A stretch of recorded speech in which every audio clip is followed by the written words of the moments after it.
The opinions and views expressed in the following presentation do not necessarily reflect those of GameCon Radio or its affiliates.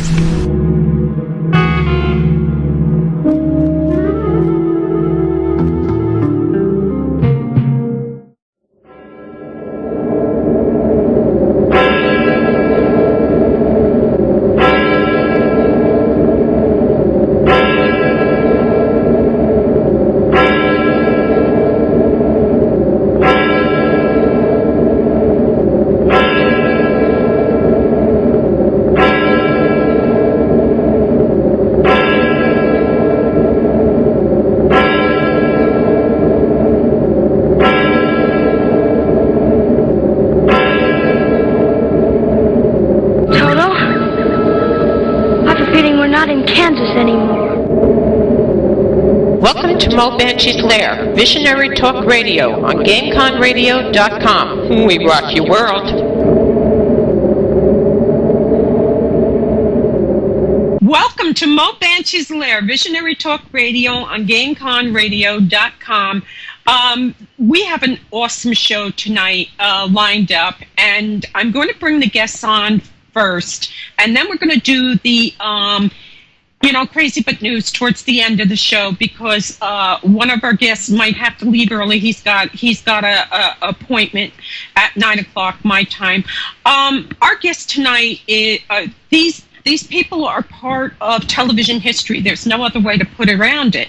And I am over the moon to have them. I want to welcome everybody in the chat room, everyone listening on players and the magic world of internet and radio that I don't understand anything about. But welcome everybody, and thank you for listening in. Our shows are recorded, so I will be putting it up on a podcast so you guys can download the show and save it when it's done. I usually post it on Facebook and my site and everything. I want to let everybody know GameCon Radio has some awesome shows. So if you're just browsing the internet, you're looking for music to listen to or some really cool shows, please, by all means, check out www.gameconradio.com. We have classic music. And then Saturday nights, one of my favorite shows, Dr. Lester has Old Time Radio, and we're talking like the Shadow Knows and the Green Room and all kinds of, the old mystery shows where Vincent Price and all of them did all those mysteries, and Alfred Hitchcock, and they were wonderful. But we have so many very cool shows, and check out our schedule page on GameCon Radio. And if anybody's ever looking for me, they can find me at my site, and that's asylumsgate.com.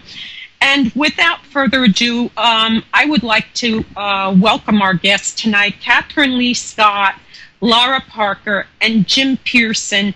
Welcome to my lair, guys. Hi. How are you? Very cool. Hi, Mo. Good to talk to you again. Yes, it was wonderful last week. I really enjoyed it. I love it when guests talk, because sometimes it's really tough to get a guest to talk, and I love it. And you were so easy to work with, and I know we're just going to have a good time tonight. You guys, Jim, you're a representative for Dan Curtis Productions, right? Did we? I think Jim will probably be joining us in a couple of minutes, but yes, he is. Yeah. You of course, Kathryn, we're going to open up the lines for calls in about 20 minutes, okay? So everybody just hang off on the calls, because there's going to be rules. This is my lair, and I always have the rules. I'm the rule keeper, okay? Okay. That's the way it runs in my house. But Kathryn, you were with Dark Shadows from the first episode, and Dan Curtis is said to have had like a dream or something of a mystery, and that's how it started.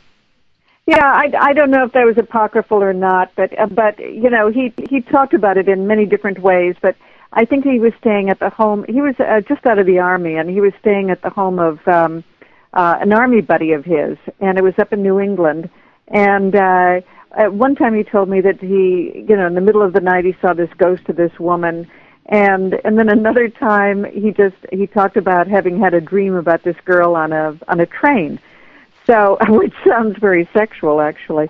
I know. But I know, but I would that was, I think, the genesis of the whole Victoria Winter story.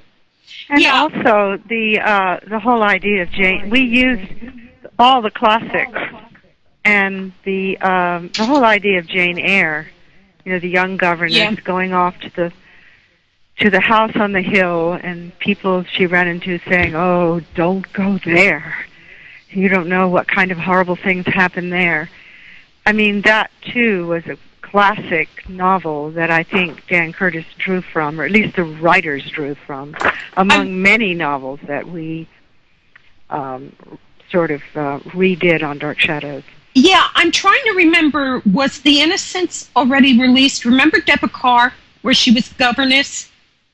Yeah. It was, and I subsequently did a 2-hour film with Dan Curtis in England, and I played Miss Jessup in that with Lynn Redgrave and a bunch of wonderful English actors, Meg Jenkins and so on, doing that. By the way, Mo, if I could just jump in with, Art Wallace was really the creator of Dark Shadows, and he wrote what is called a Bible, and it really was, as Lara says, very much a Jane Eyre sort of a story about a governess going to a remote place and not quite knowing why she had been summoned. So that was certainly in there. But it's really interesting. I published a copy of Art Wallace's Shadows on the Wall, which was the original name for the show, and it's really interesting. Because it covers only about the first 4 months of the show. And once Jonathan Frid came on as Barnabas, and even before that, Dan had already diverged. It was Art Wallace who wrote the first couple of scripts that we did when the show started. Okay, I just want to, we really do want to extend our prayers for Marie Wallace, who was supposed to be here tonight, but her brother took ill yesterday morning, and it's sounding like it's very serious. And so I really, really hope that God will send angels and that everything will be okay for her because, family is everything. It is for me anyway. And our prayers are with her and her beloved right now, so God bless her.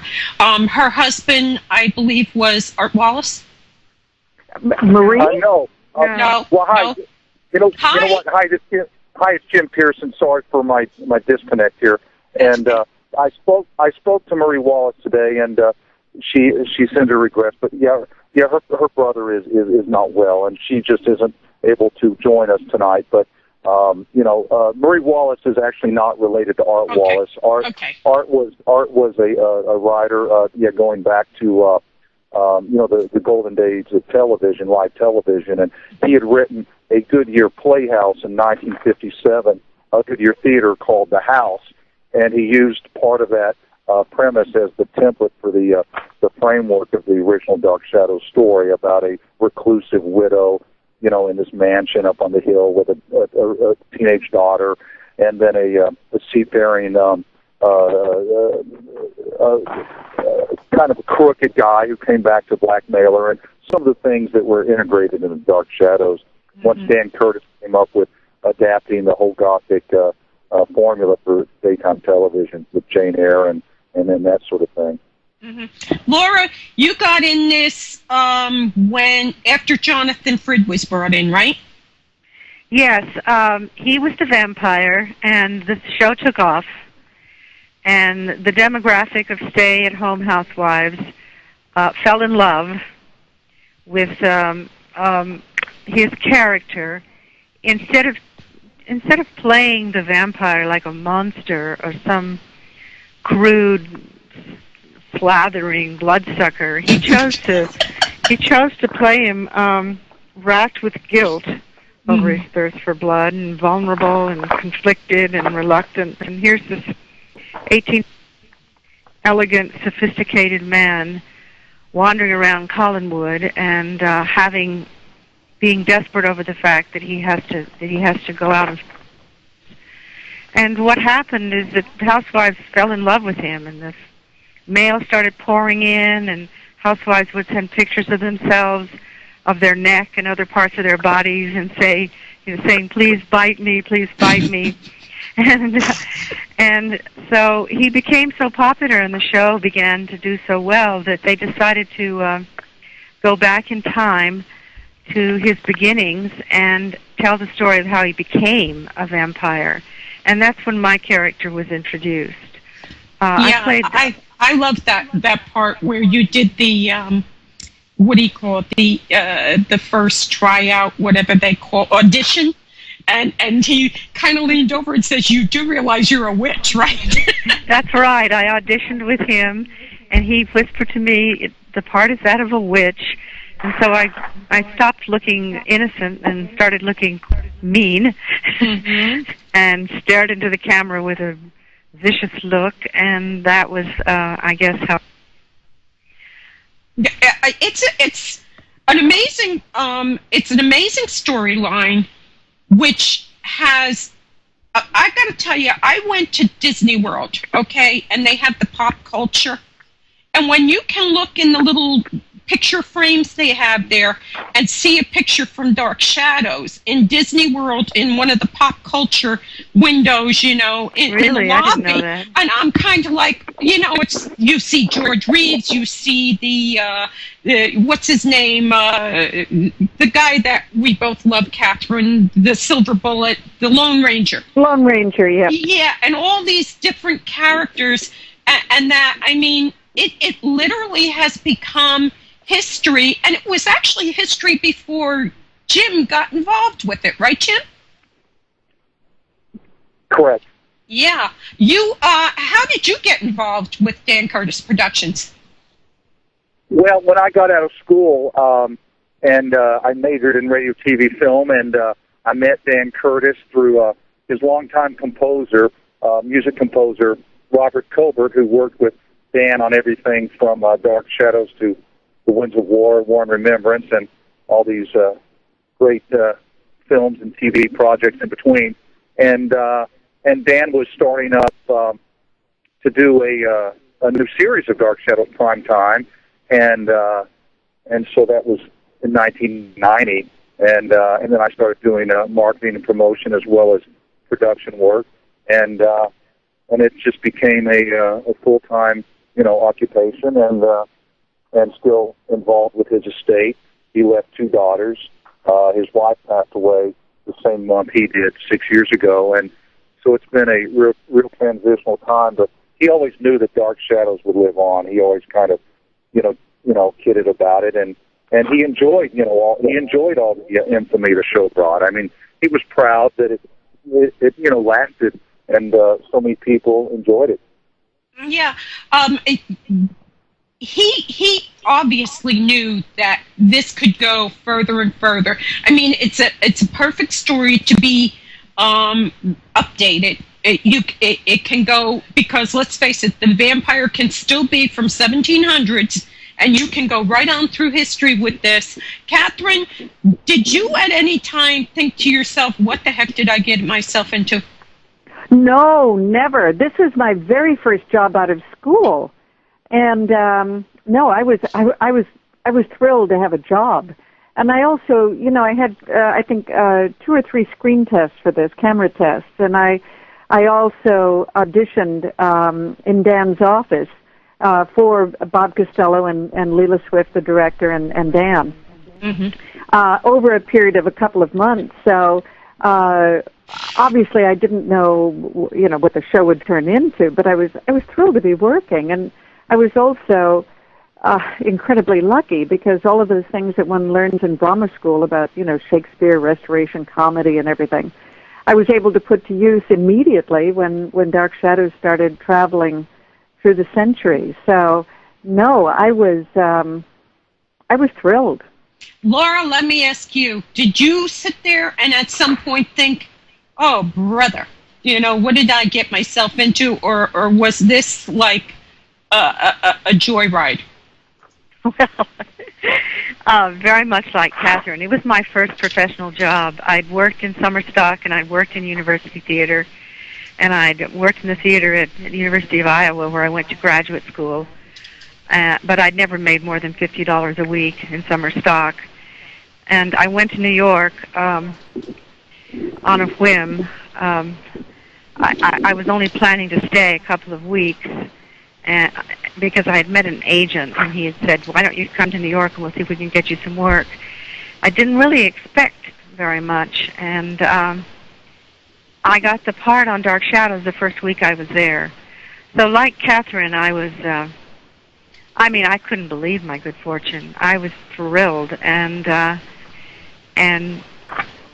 ready to work. Ready to learn how to do it.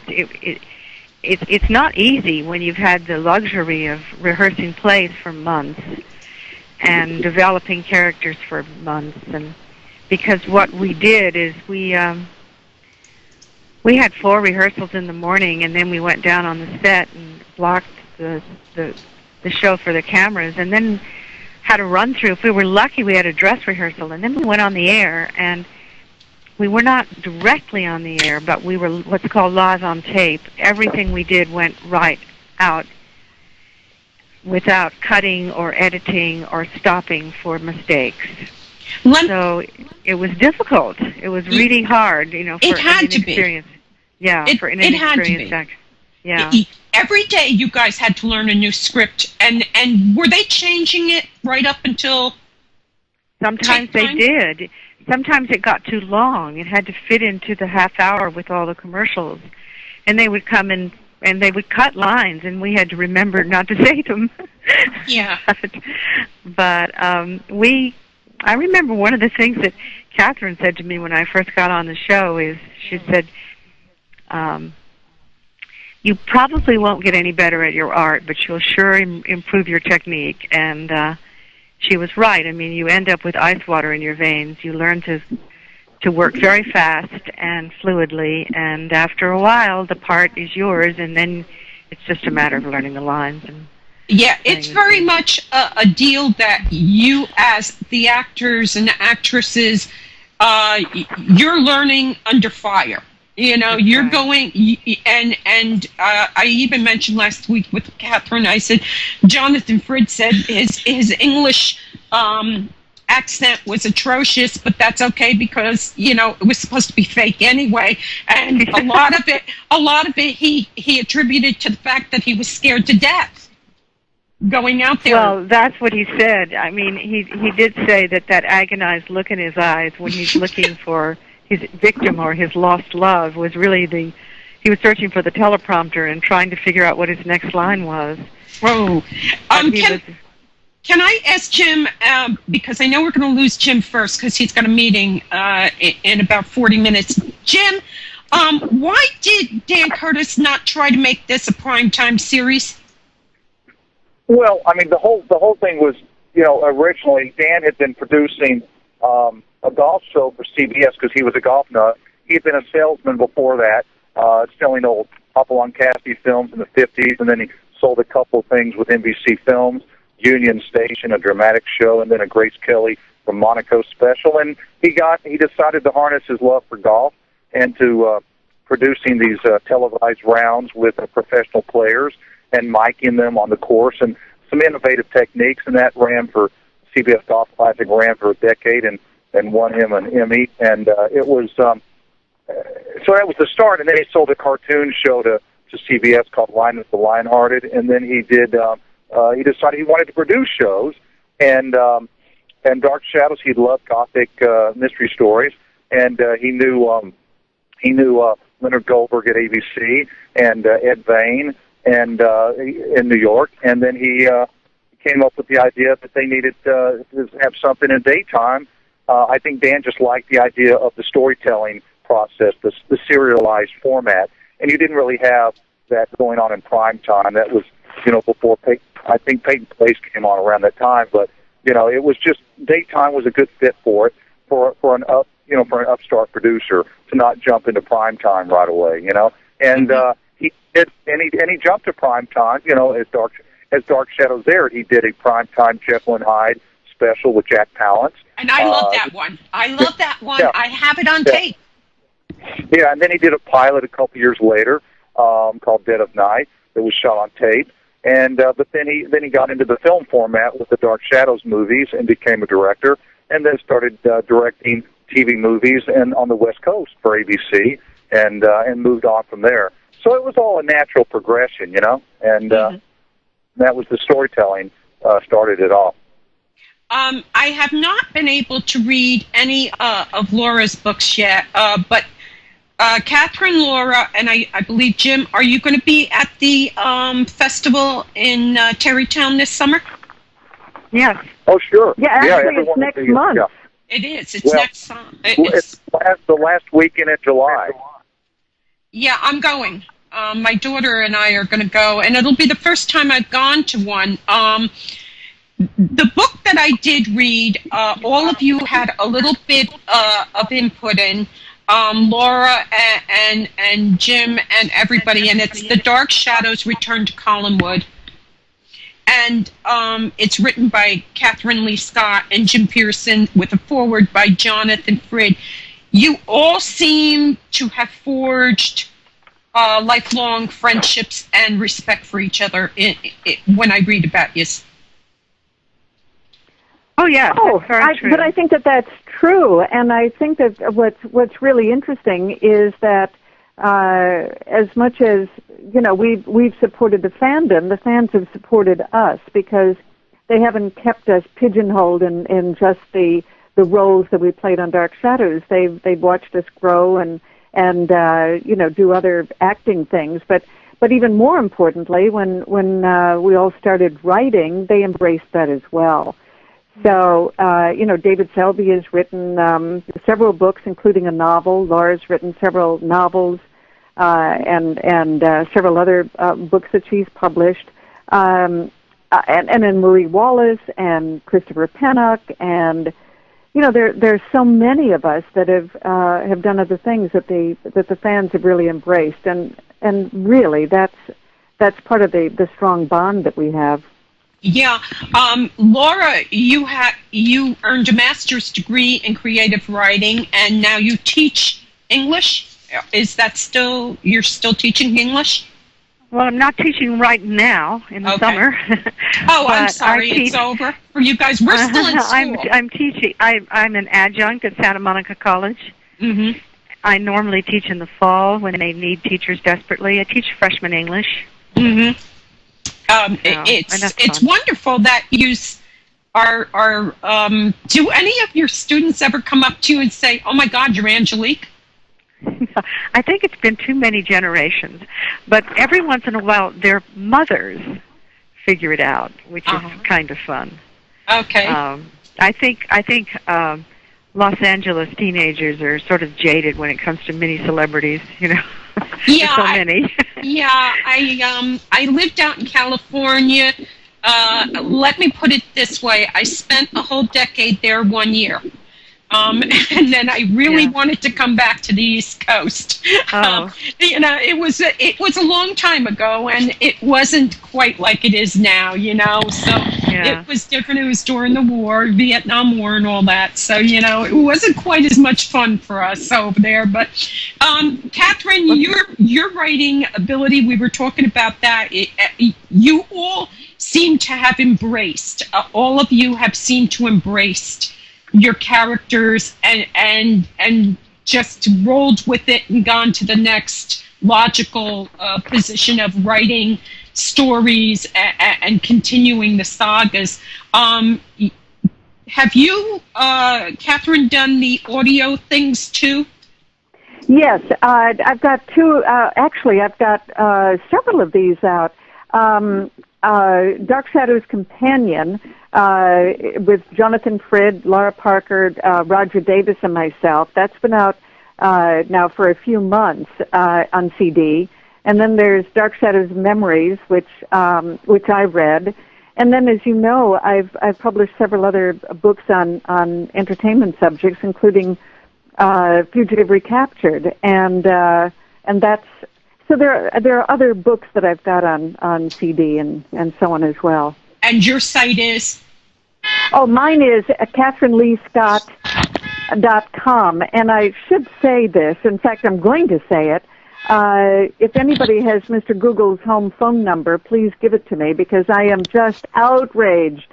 For the last 4 days, there was a virus, which we took care of immediately. I mean, those things pop up all the time. Yeah. But now there's a warning sign that says malware, and you can't get past it. And the only way to lift it is through Google. And they are very, very slow on this. As a matter of fact, I've heard that there are people who've tried to sue Google because they're so slow at repairing this. But my website is KathrynLeighScott.com, and if you see the malware pop up, press the button that says you're going in anyway, because it's safe. It's safe, yeah. It's just one of those glitches now. It's maddening. I know. I've been trying. I've been on this site for 3 weeks, researching, and I said, I can't get on it now. I don't know what I did wrong.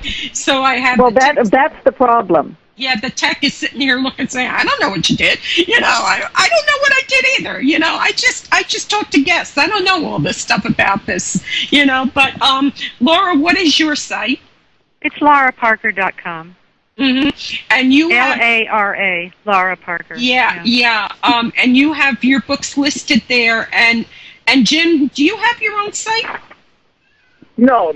I'm I let the gals take care of their stuff. I'm just keep the dark shadows project going as best I can. Yeah. Well, could I just say that if it weren't for Jim Pierson doing all that he has done, there wouldn't be all of this Dark Shadows merchandise. There wouldn't be the DVDs. There wouldn't be the 1,225 episodes available on MPI. Absolutely not, including this new Johnny Depp and Tim Burton film.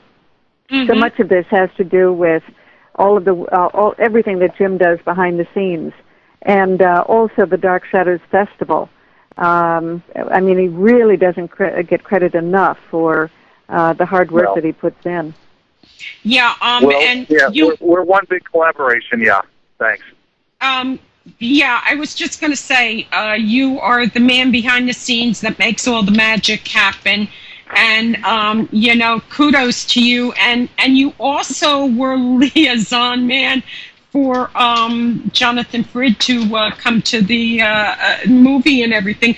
We have to go to break. And during the break, we're going to play, after the commercials, Caesar Must Be Paid, we are going to do the Dark Shadows theme, and then the audio from the first time Barnabas shows up at the Collins house, which I always thought was Collins Wood, but there's no S in it. It's Collinwood.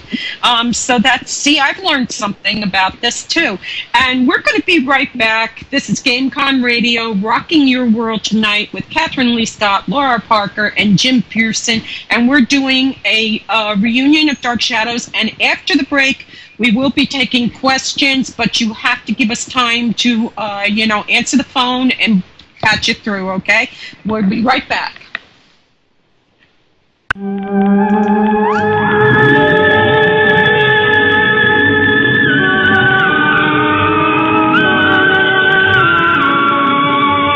Just a reminder, guys, all our talk show hosts here at GameCon Radio volunteer their time, but you can always show your appreciation. Click on the tip jar and give them a little love. I'm sure maybe your predictions will come out a little bit better.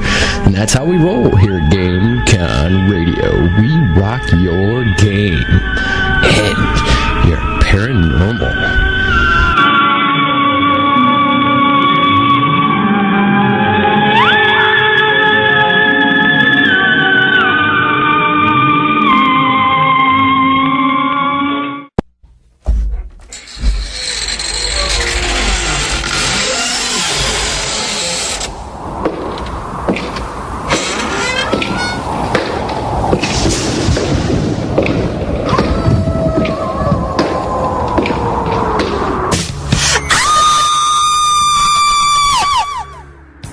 This is Michelle Tomlinson, the Scream Queen, and I listen to GameCon Radio. Why? Because it rocks!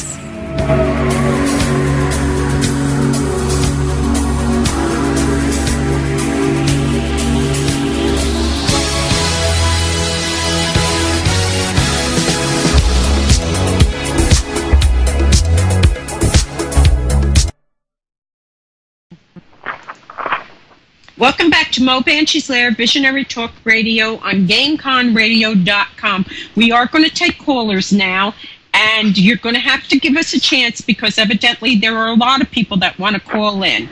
So the number is 732-707-7709.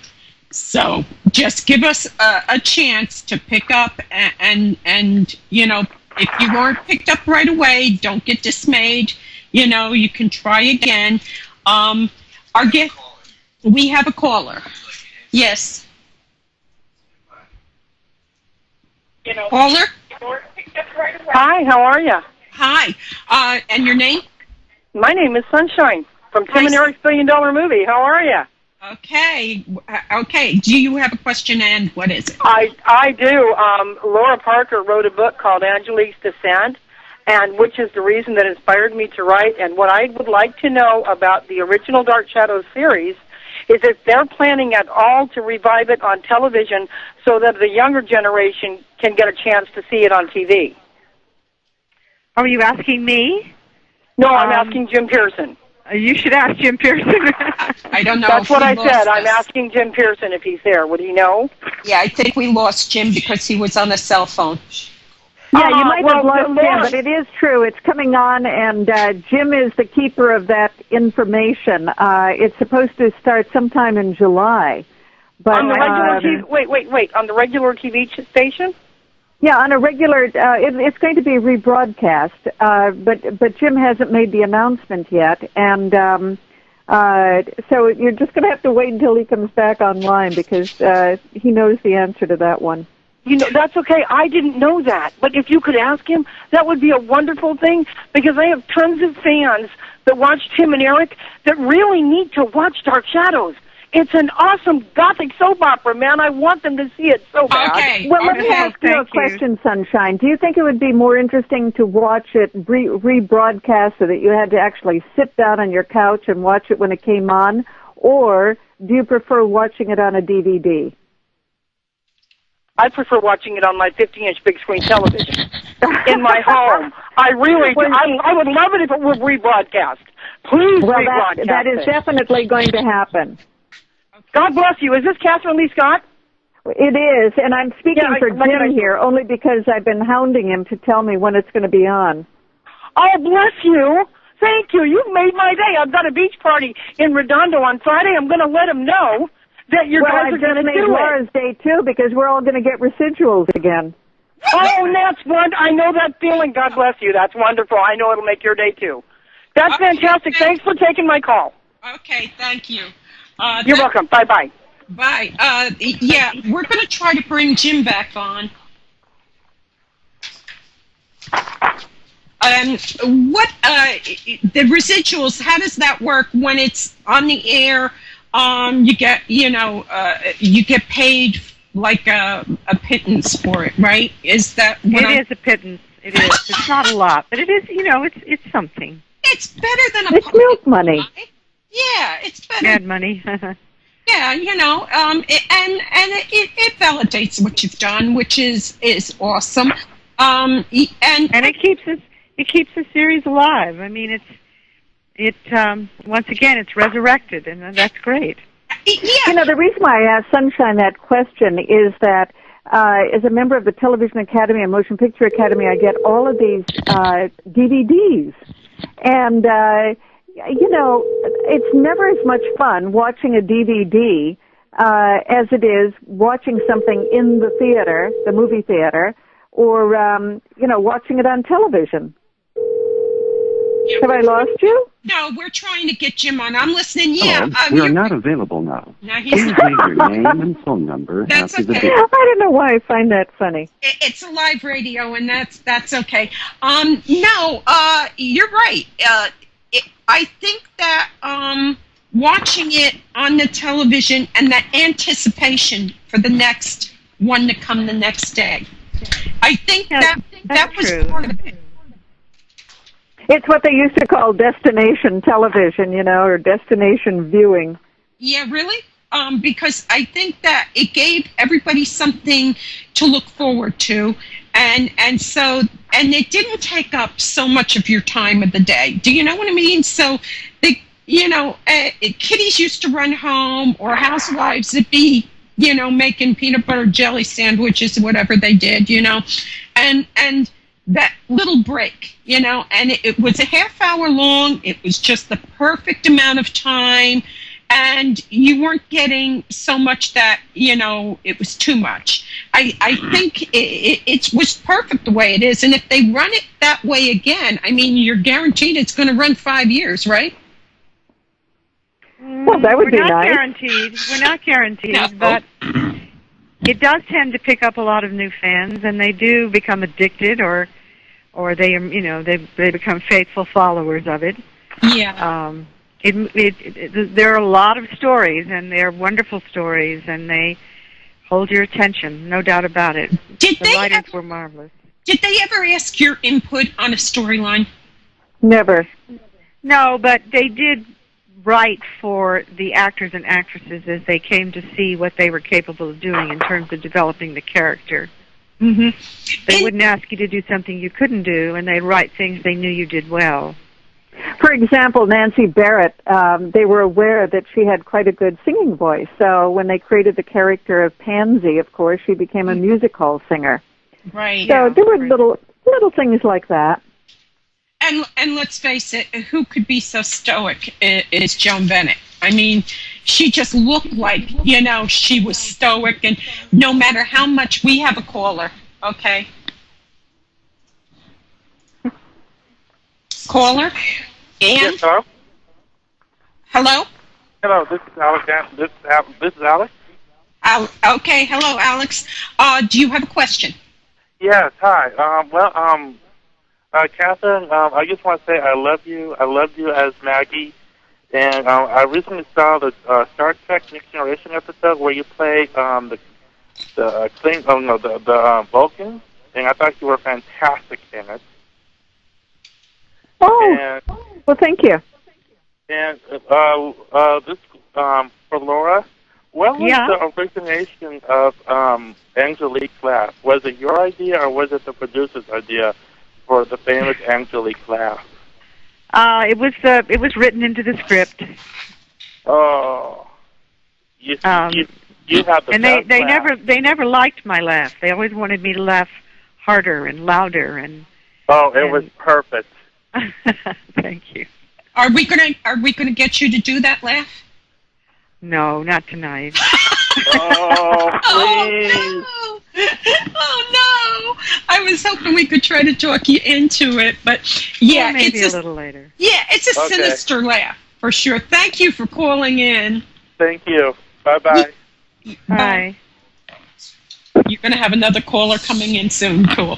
And as I said, everybody that's trying to call, just give us a little bit of time. So we did lose Jim, but I do know he has a meeting at 11 o'clock our time. So I'm not sure if we're going to get Jim back. But Jim Pierson has been awesome in I'm not going to say resurrecting, because Dark Shadows has been on a lot. Stand by. Okay. Caller? Yes. Ann? Yes. Okay, do you have a question? Yes, I do. I actually have 3 short questions. One for Jim, one for Kathryn, and one for Laura. We lost Jim. He's a casualty of war. Yeah, I heard that he had to go to a meeting, but that's okay. I still have the other 2 questions I'd like to ask, and I do have another question I'd like to ask Kathryn. All right. Yeah. What's your question?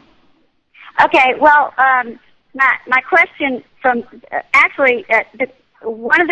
question is for me. It's for Kathryn. On Goodreads, the author question and answer things, she mentioned that she actually got to meet Greta Garbo, and that Cary Grant asked her out on a date twice, and she turned her down both times. And I wanted to know what was Garbo like, and how in the world could somebody say no to Cary Grant? And then my cousin Barbara had a question for Laura, not for Laura, for Kathryn also. She wanted to know that was Return to Collinwood absolutely positively going to be her last Dark Shadows book. And then my friend Stephanie had a question for Laura, that it seems like she and Kathryn are best friends. And what was it like, being immortal enemies on the show and getting along so well in real life? And what was Laura's experience like going over and doing a cameo on a new movie? Well, that should take us until about 2 in the morning. Yeah. I wasn't going to say that. Wow. No, it's just that my cousin Barbara and my friend Stephanie, they're too terrified to call in. I said, "Oh, get over it." I said, "I've never done it before either." Okay, well, wait a minute now. Let me just start at the top very quickly. When I was doing Dark Shadows, I was living on the east side of New York in a little tiny studio apartment, garden apartment, and Greta Garbo lived just 3 blocks away. And I would often run into her on the street, and one day it was pouring rain, and I felt somebody come up, and she just grabbed the tip of my umbrella, pulled it over so it was covering both of us, and walked with me, and it was Greta Garbo. And we walked about 3 blocks, and then we cut it, and then I could feel her body movement. She was going to cross on 56th Street, and I moved and walked her across the street, and then I could feel her, pulling away, and I said, "Excuse me, Miss Garbo," and by that she was sprinting by that time, but I walked 3 blocks with her, and then Cary Grant. Amazing. Okay, and then Cary Grant did call me up twice and ask me out. Actually, we had a mutual friend, and oddly enough, both times that he called me, I was literally getting on a plane. Once I was going to Europe, and the other time I was going to Minnesota, and don't think I didn't think twice about that trip to Minnesota. I mean, because Kathryn, is it Kathryn? Yeah. Yeah. It is. I mean,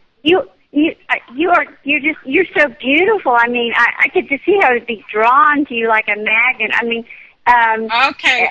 Let's go to the next question, because we got question. Yeah.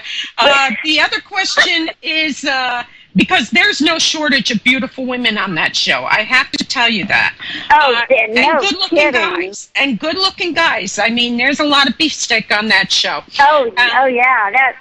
As little as I was, man, my first crush, I think, was on David Selby. And how old were you when you were watching this? I was 5. I started watching it with my brother, and he actually ordered me the 1970s Josette music box out of the back of his famous Monsters of Filmland thing. That was one of the last things he ever gave me. I still have it on my piano today. All right, we're gonna ask the other thing, and we're gonna disconnect the phone from you, okay? Because the other questions are how the girls work together, and that. So we're gonna talk about that, Laura.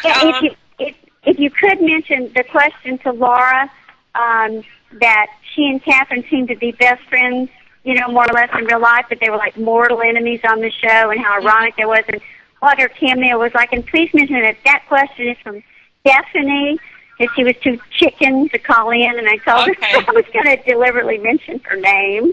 Okay, thank you.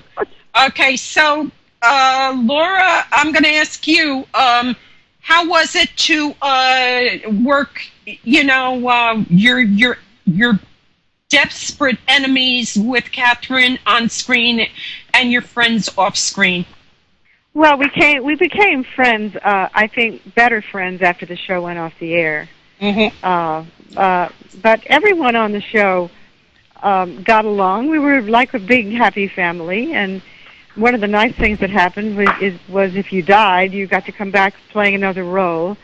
So we would leave and return, and we formed close relationships and saw each other. There was a little bar down the street what was the name of it, Kathryn? Brittany Dessois. The Brittany Dessois. And we used to go there after we finished with the show and sometimes and have a glass of wine and laugh over the ridiculous things that had happened that day. You needed to coast down, right? Like unwind, yeah. Yeah. And I think the fact that we were mortal enemies, I think that's kind of an overstatement. I just think that, we both had a role to play, and Kathryn's role, Josette was in the dark. She didn't really realize that her maid, to whom she was quite devoted, was plotting plotting all these misfortunes and trying to steal Barnabas away from her. And she was quite innocent. So it's not as though we were playing mortal enemies, if you know what I mean. Well, I touched on this last week, and you have to, and I guess it speaks volumes with Dan Curtis and Wallace and the way they wrote the storyline. But back in the 1700s, you had the rich guy who was busy doing the nasty with the poor servant girl, but he married the one who was going to carry, help the business, bring money, the one that was going to look good. So in a very real way, historically, that's accurate with a lot of these guys. I mean, Thomas Jefferson married the girl with the money and everything. Meanwhile, he had the handmaid that lived in the house, and she was having children by him. So, historically, so in a way, you can see that Barnabas himself set up that rivalry. Well, I think that the triangle worked very well for keeping the show going. It was kind of the heart and soul of the show. And when they went off on other stories, they sort of would come back to Barnabas, Josette, and Angelique. But the truth was Barnabas loved Josette. Right. He did not love Angelique. So it wasn't really as though he was fooling around with the maid and marrying the wealthy girl for her money. Well, didn't they have a prior relationship in the story first? Yes. Before my character appeared, and this is actually the plot of the first novel I wrote, Angelique's Descent. Okay, excuse me, I have to cut you in. We have a caller. Okay, bring him on. I'm sorry. Hello, caller. Hi, how are you? Okay, can I have your name? Yeah, my name is Rachel. I called you earlier. Okay, hi, Rachel. You have a question? I do. You know what I'd like to know? I'd like to know is all of the existing living original cast members would ever be petitioned to make a show either in cartoon style or over the radio or the internet and reprise their original characters. I was wondering if maybe that could be done. And I've been listening to the show, so I understand that Jim's not there. But maybe even Lara Parker or Kathryn Leigh Scott might know or be able to touch on that. What did we that was brought up in the Laura, were you answering that one? Yeah. No, go ahead. Oh, okay. No, but I only know that, Jim gets approached by people with all kinds of ideas, and indeed that was something that I think I got as an email and forwarded it to him. Doing an animated version, of course that's come up. Yeah, do you think you might? Or do you not have a clue? If somebody did it, first of all, Warner Brothers owns it now, and if they wanted to do, they're well known for animation, if they were to do an animated version, and if they were to offer Lara and me roles on it, we'd leap at it. I think that would be wonderful because there's nothing like that happening at the moment. It's just a daydream. Well, I think they should make it a reality because there's Christopher Pennick and James Storm and all those other people out there, with you and Laura and David Selby. I think it would be a wonderful moneymaker, and we would all be thrilled, so it would be wonderful. Please help them to do it again. Too, but, Okay, whoa. Yeah, Rachel, we're already doing these CDs, We already, all of us, go into these studios and do these CDs with new dramas for Big Finish. So this would simply be...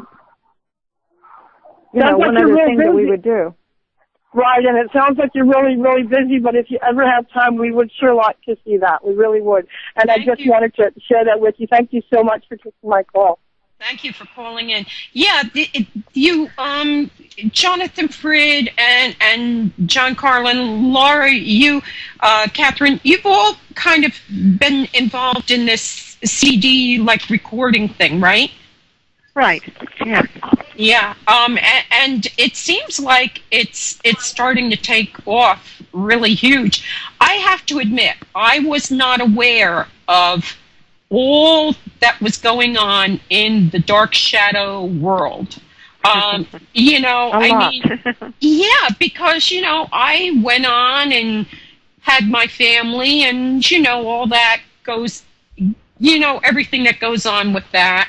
And then I was telling Kathryn, I got my PC and found MySpace, and suddenly there were people doing reenacting, and they were like, Maggie Evans and Josette Dupre, and I'm like, what the heck?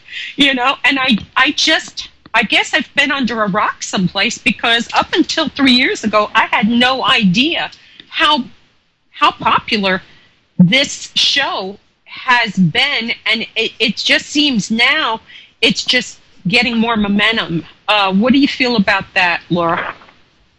Well, I think that it kind of became part of the pop cultural phenomenon along with the movie.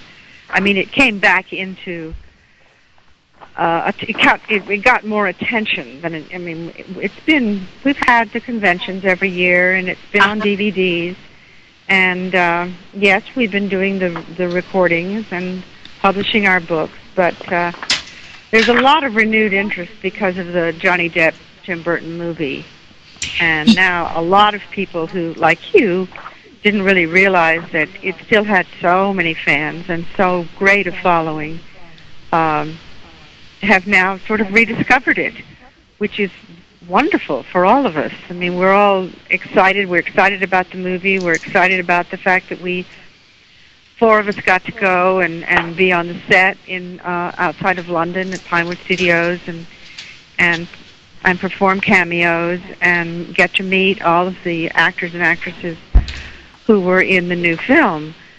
So I think it's created a lot of attention. Yeah, they looked at you like you were gods. I mean, really. Thank you so much. I had gotten a picture of you guys, Jonathan Frid, David Selby, and you two lovely, lovely ladies walking in through the door, meeting the new Johnny Depp Barnabas, and Laura and Kathryn both signed this picture. It's lovely. Where can they get these signed pictures? Well, both of us have them for sale on our websites. Very cool. The Dark Shadows Day at Collinswood Festival is going to be at the Lyndhurst. It's a park now, but Lyndhurst Mansion, 635 South Broadway in Terrytown, New York. And you go on to, if you just Google darkshadowsfestival.com, you're going to find it. And there's going to be, on the 28th, celebrating the new Dark Shadows movie, including cameos by Kathryn, Laura, and is David Selby supposed to still be there? I don't think he's coming. I know he couldn't do this show because he was working. Yes, he's in a play, and I think the play opens the same weekend, or he's in rehearsal. Yeah. And then the next day is a luncheon. That's right. And you go to this site and you can order tickets, because you do have to be reserved. They have a limit and you have to reserve your spaces. And again, that would be darkshadowsfestival.com. And my daughter and I are going. It will be my first time going to one of these. Any suggestions? You'll have a wonderful time. Come early.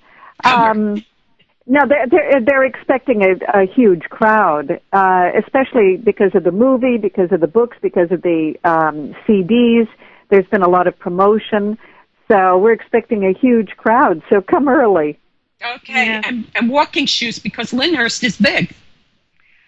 But it's a lot of fun to look at, and if you saw either one of the Dark Shadows films before the Tim Burton film, they were filmed there, so you can see the various locations.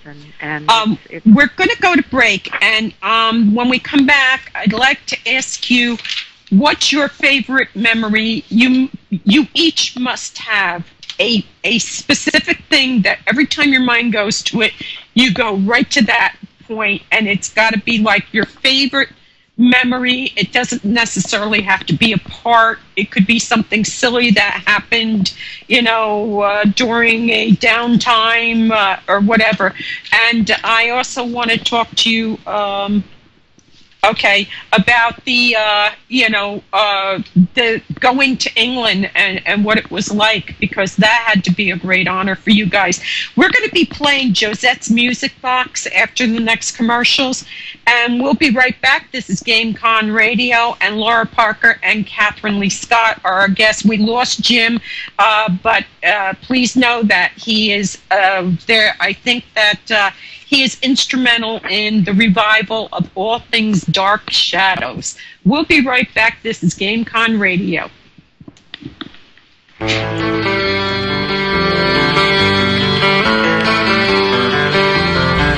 You are listening to GameCon Radio.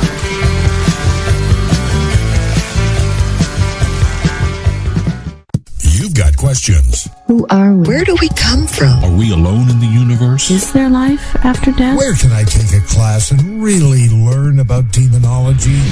Now, get the answers. For a decade, the American Institute of Metaphysics has offered the ultimate in courses designed to serve as the foundation in your search for life's questions. The courses cover a variety of subject areas and consist of wide-ranging alternative sciences, theories, and philosophies. Each course comes complete with textbooks, work materials, and instructions. The courses allow you the freedom to pursue your own areas of interest according to your schedule. Whether it's UFOs, life after death, demonology, cryptozoology, and more, you've got questions. We've got answers. Visit www.instituteofmetaphysics.com or call 877-623-3241 and start your search now.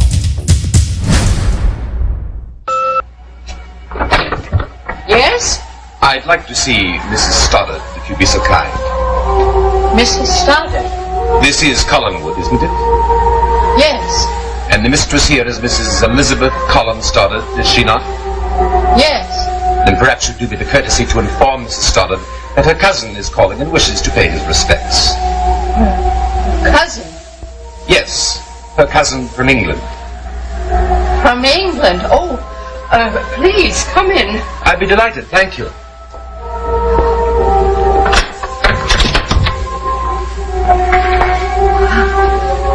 Oh, would you like to wait in the drawing room? Here would be fine, thank you. Oh, well, I'll let Mrs. Stoddard know you're here.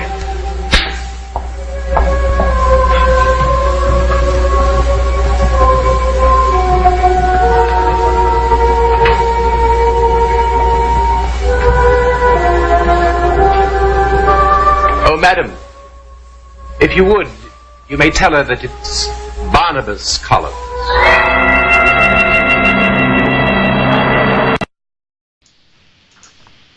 Welcome back to Mo Banshee's Lair, Visionary Talk Radio on GameConRadio.com. We rock your game. Tonight we're rocking your world with Kathryn Leigh Scott and Lara Parker. Jim Pierson from Dan Curtis Productions had to attend a meeting, and he's not sure he's going to make it back, but if he can, he will. Last week, Kathryn came on and talked about her books, and in a minute we're going to have Lara talk about hers, because I have to tell you, I read Kathryn's book, Dark Shadows, Return to Collinwood, and Dark Passages, and loved them. Literally, the one, Return to Collinwood, beautiful pictures in there. I love the very the way everybody did their little bit in it. Jonathan Frid did the forward. Laura did some, contributed to it. I love the way everybody talks very caringly about each other and about the work they did, and certainly they should be proud. But first, let me ask, Laura, your one thought, when somebody says, oh, do you remember Dark Shadows, one incident that just tickles your fancy to no end? Well, there were so many because, as I said, we had so little rehearsal, and often things would go wrong on the set. But one thing that went really, really well was in the second film when I was hung as a witch. Hanged, I think I'm supposed to say. Hanged as a witch. And they got me up on the scaffold, and the noose was hanging from a huge leafless tree. A giant tree, a dead oak tree. And I said, we'll get a stunt girl to do the actual hanging. And I said, what is she going to do? Isn't there some way I can do it? And they said, well, I guess if you want. And so they put a harness underneath my dress, which completely held, it was like a sort of a life jacket. And it had a hook on the back, and on the back they attached the rope that went through the noose, so that the noose never really tightened around my neck. I was hanging from this rope attached to this corset in the back. And I jumped off a couple of times, kind of bounced around, and I realized that I could do this. So I got to do the hanging scene and kind of kick my feet and croak my neck over to the side, and it was great. I thought when I saw it, I was very impressed. So, things like that I remember. I think what I remember the most is just running down the stairs in costume with all the little curls tacked onto the back of my head and running onto the set with everyone else there and feeling like every day was opening night of a play because we were always so excited and there was so much adrenaline in the air. Yeah, I'm looking at the picture of you hanging in the book, and page 187. And I remember when I was reading it, and I looked and I said, wow, that doesn't look like something I'd want to do. And Grayson Hall is looking like, oh, brother. And David Selsby looks like he's doing some kind of karate moves or something. And there you are with your neck cocked over. I think that was a posed picture, but nevertheless, it's quite impressive. Yeah. It is. That stuff is fun, and I guess, I can understand how it's like having an opening day every day, and the script is different, so it's like being in a different play every day. The character might be similar, but the words and all are all different. The script is different, even if you're carrying on the same kind of scene, it's got to be new each day. It sounds like it's wonderful. Kathryn, what tickles you more than anything when you think back and go, oh man, that was it, that one moment? Oh, that one moment for me would probably be the first time I saw Jonathan Frid come on the set, and he looked so cowed because he showed up with the ring and the cape and the wolf's head cane, and I remember he came into the rehearsal room. Joan Bennett, I know, was there, and we all looked at him, and I think that was the moment when some of the actors thought, oh my God, there goes the career. But he was just, I don't know why, I just remember that image of him. And then a day or two later, I did the episode where he comes into the Collinsport Diner. And that to me, that is my very favorite scene of all the shows that we did, and we were still in black and white, Mm-hmm. And and somebody asked me the other day, do I really think that we should colorize those earlier episodes? Quite frankly, I think that the show in black and white was in some ways far more compelling. I loved it in black and white, and I was there that when we switched to color. And it was the funniest thing in the world because they were actually testing us with black lipstick. They were doing everything, thinking that we had to do so many concessions. And of course we didn't.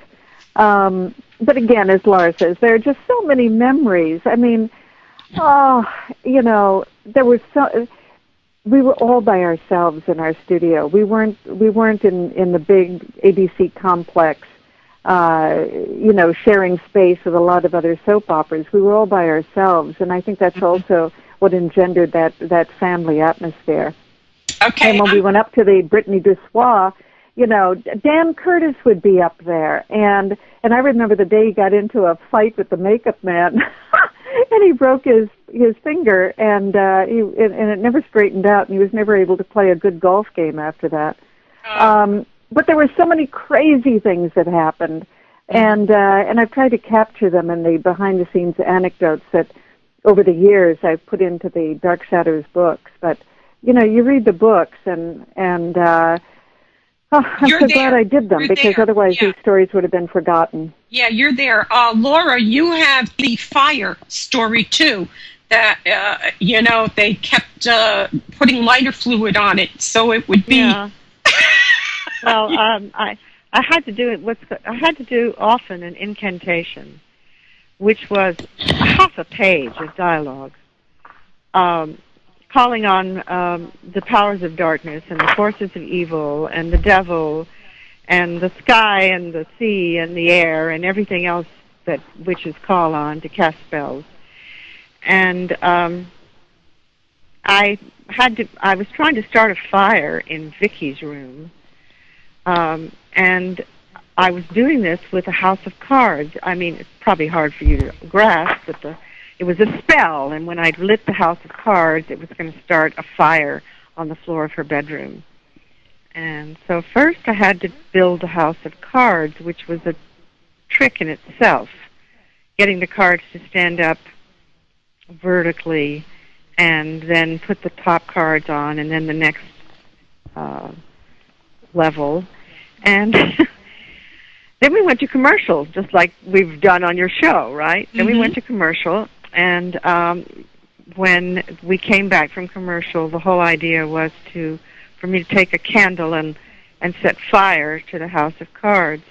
Well, during the commercial, a prop man came over and squirted lighter fluid all over it so that it would be sure and catch. And my incantation, which was to go on for about 20 lines, ended with the words burn, burn, burn. So we waited, one commercial went by, and then the prop man thought maybe he should do a little bit more squirting. So he came over and squirted a little bit more lighter fluid. Anyhow, we came back up to the show, and I picked up the candle, and I started the incantation, and I set it over to the house of cards, and it did this enormous explosion. It just went poof, singed off my eyelashes and my eyebrows, and immediately burned up. And there was nothing left but ashes, and I still had all of this curse to say. And I finally got to the end, and I said, burn, burn, but there was nothing burning. It was burned away. So I just picked up the ashes and kind of let them flicker down on the table, and I said, burn, burn. But it was ridiculous. It was ridiculous. And you thank God your eyebrows were still there. Yeah, but, it was almost so funny that I almost started laughing, so... But I was too scared.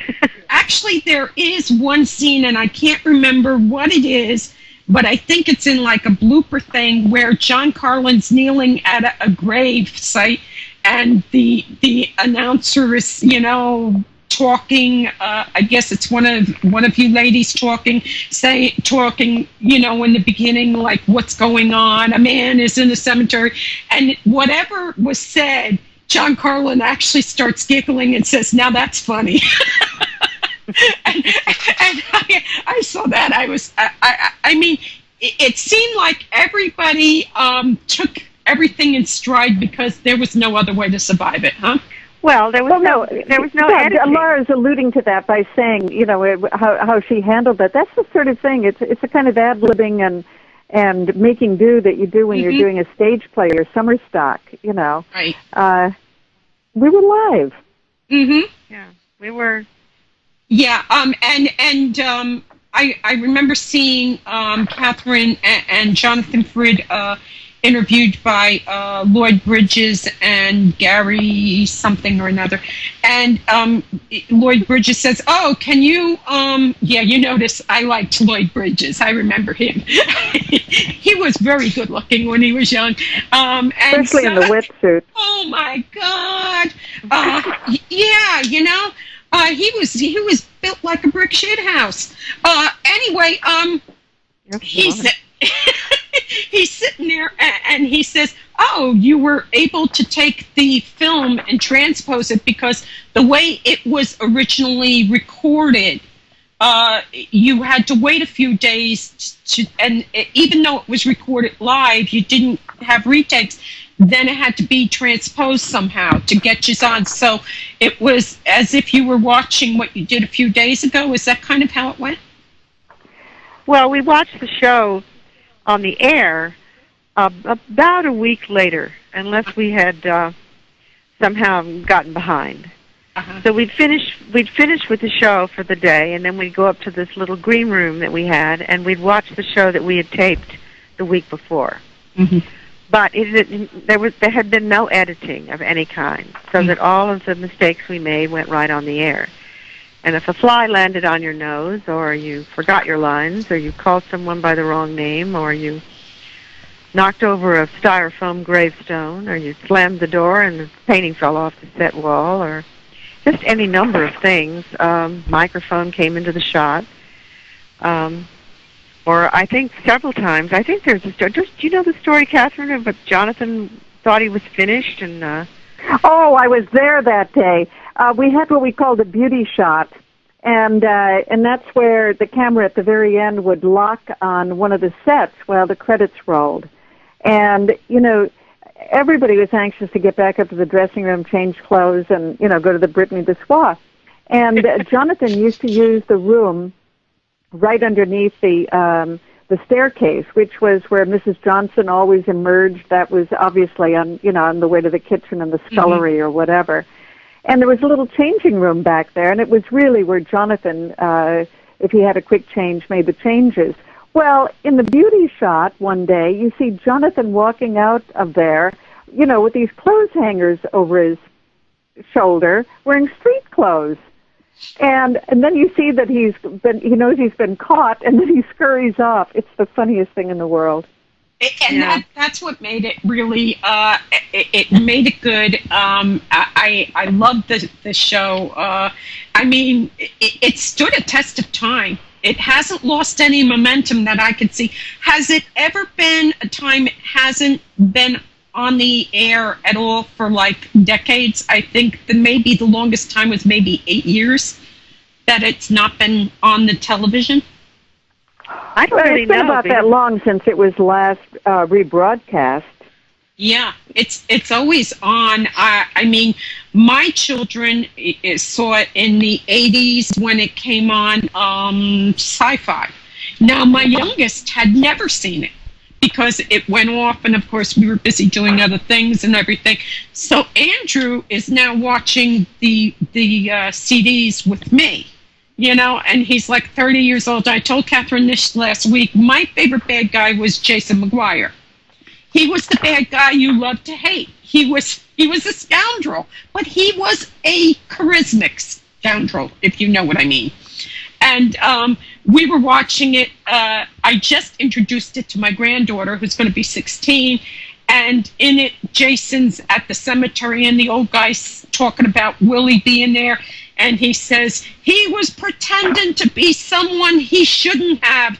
And Jason McGuire says, well, if that was a crime, we'd all be in jail. And she broke up laughing. She thought that was so funny.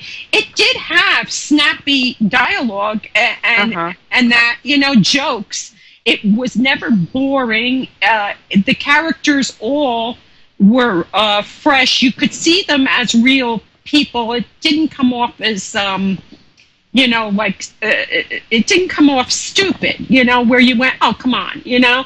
I mean, and that was the great thing about it. Lara, your books, you've taken on the witches of Dark Shadows in your books, haven't you?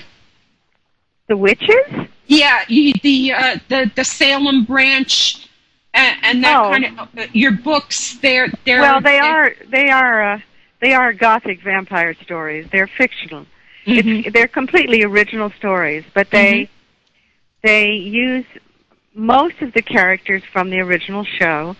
I've introduced a few new characters, and the setting is still Collinwood, the great house at Collinwood, and the old house, which is where the vampire's casket is in the basement.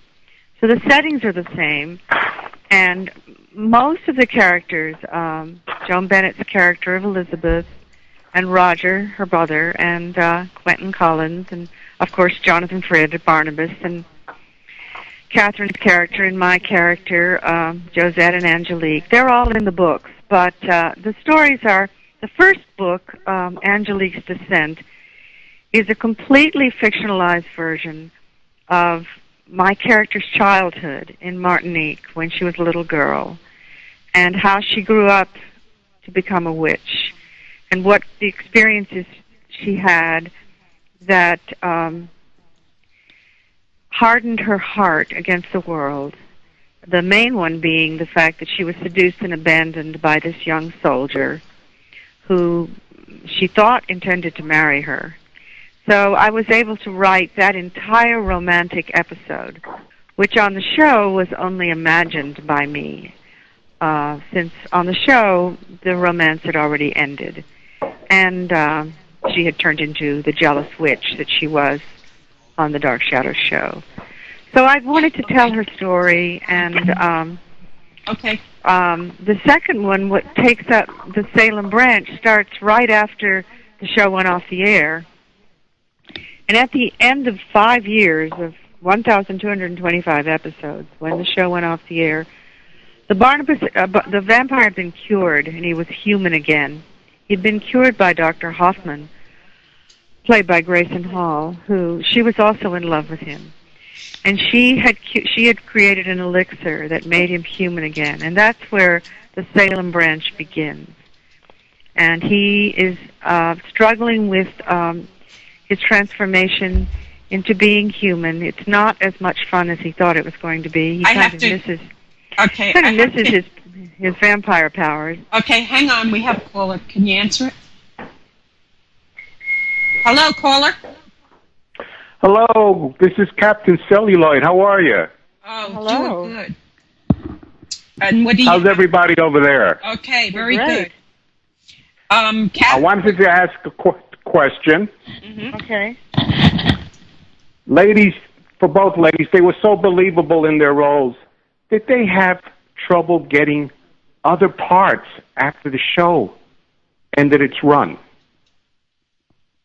Well, I came to California when the show went off the air, and I began working on nighttime TV.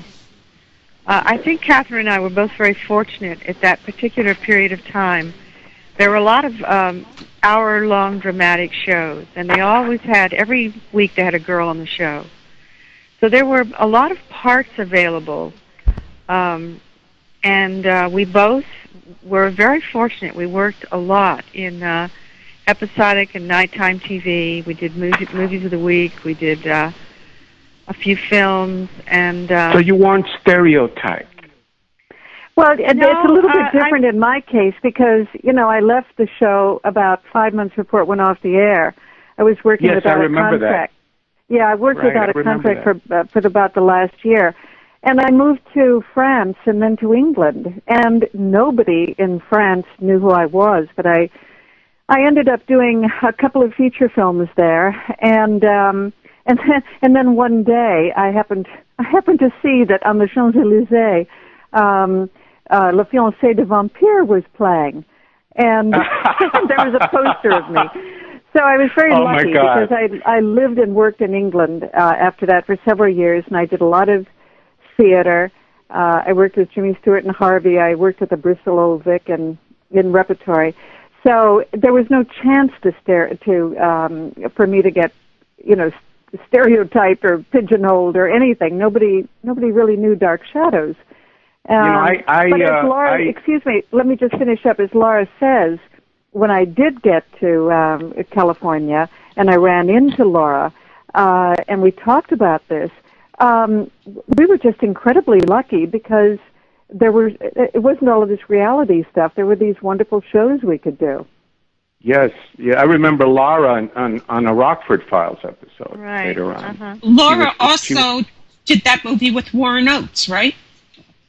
I did a movie called Race with the Devil, which is a horror Race with movie. the Devil with Peter Fonda and Warren Oates. And I played a very, sweet, innocent, ordinary girl, complete opposite of Angelique. Right. Mm-hmm. The reason I asked that question is because I am a big fan of the Superman TV show, and I had spoken with Jack Larson a couple of years ago, and Jack Larson, after that show ended, he was Jimmy Olsen on that show. He couldn't find a part anywhere after that show. I've heard that happens. He was jinxed. He wound up being a producer later on. He just couldn't get anything. Let me ask, Lara, were you in Save the Tiger? Yes. See, so you got a lot. That was the first job I had in Hollywood, and I actually flew out here to do that role, and it was a part of a prostitute, and that actually typecast me more than Dark Shadows did, because after that I was cast several more times as a prostitute. Yeah, and we don't want that. No. No, I didn't mind. I wanted to thank both ladies for giving me their autographs last summer at the show here in Brooklyn. Oh, you're so I welcome. appreciate that. You guys rocked last summer. I couldn't believe the lines at the show. I had to cut either.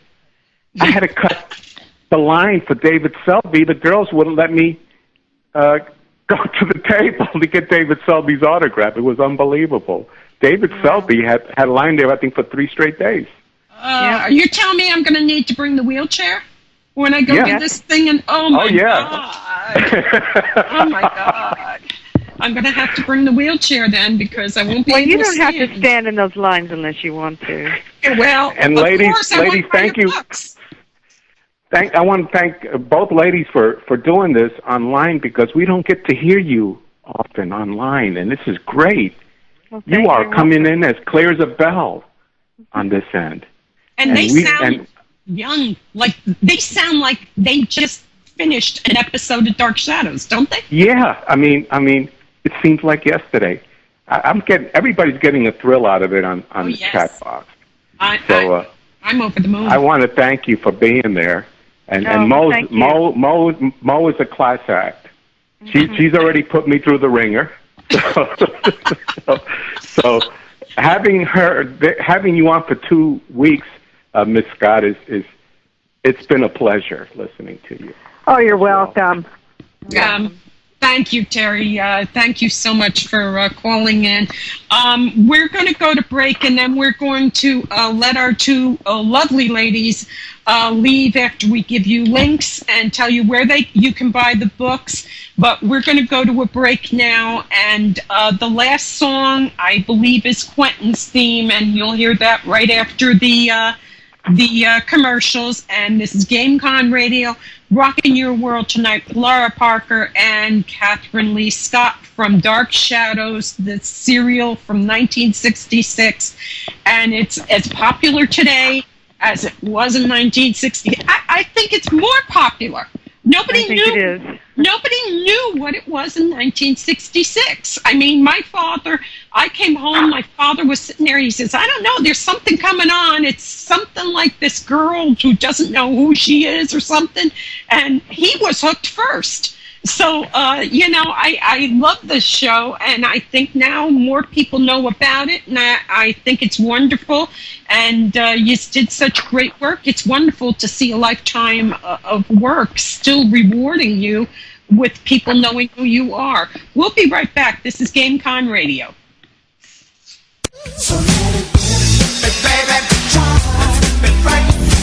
Hey, little girl, what would you do for a Klondike bar?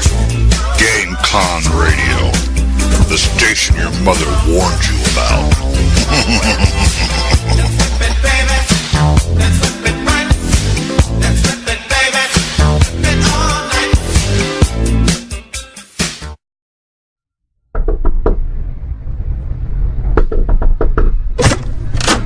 Yes?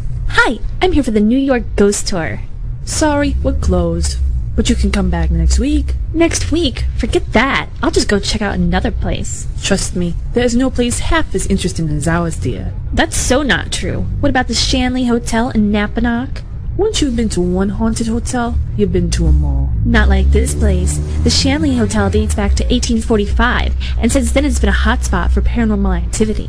Mysterious music, smells, whistling, doors opening, footsteps. Almost everything you can imagine has been experienced at that hotel. It's open to the public? Absolutely. Sal and Cindy, the owners of the hotel, welcome people for regular stays or investigations, and their rates are beyond reasonable. They even offer workshops and in-house psychics. How did you learn about this place? By visiting www.shanleyhotel.com. You can get history, investigation info, and much more. Thanks, I think I will. Just don't tell any of our customers. Your secret's safe with me. It's not like anyone can... Welcome back to Mo Banshee's Lair, Visionary Talk Radio, and our very special guests tonight are Lara Parker and Kathryn Leigh Scott. And yes, I keep changing their names back and forth because, they both were such integral parts of the original series Dark Shadows, and there were 2 movies. That came out of it, and it's kind of like a dynasty, I would suppose, that these are the ladies who defined who Angelique and Maggie Evans and Josette were, and everybody who portrays those characters now are stepping off of the work that they did in 1966 through 1971, and then in the 2 movies.